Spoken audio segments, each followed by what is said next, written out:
A very merry un-pollinator week to you.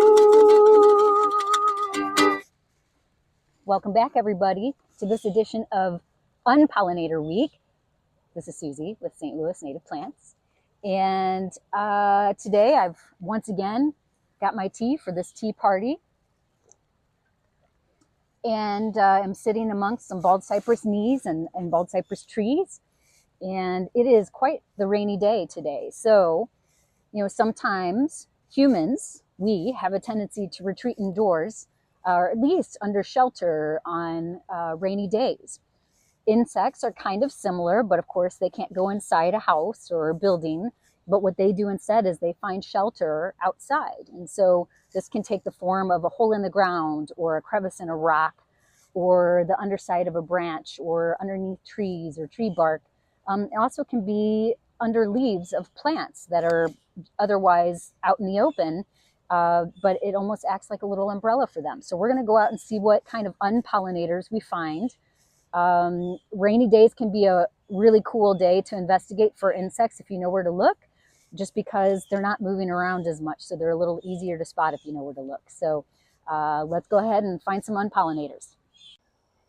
So who do we have here? Well, this is a lovely wild bergamot plant, as it's commonly referred to, but more officially named Monarda fistulosa. It's housing some different insects right now. We've actually got some pollinators, though we can celebrate them on Un-Pollinator Week. We've got some bees that are taking shelter under these flowers, sporting that wet bee look, but still just kind of riding out the storm. And then we have another bee that has decided to wake up and get some pollen and nectar. And so apparently it's done riding out the storm. And then we've got this lovely little plant bug, appropriately named. It is a plant bug. This is going to be feeding on nectar and pollen and other plant juices. It will actually lay its eggs in the plant as well. And for this reason, it could sometimes be considered a pest because it will do this on things like fruit trees and other ornamental plants.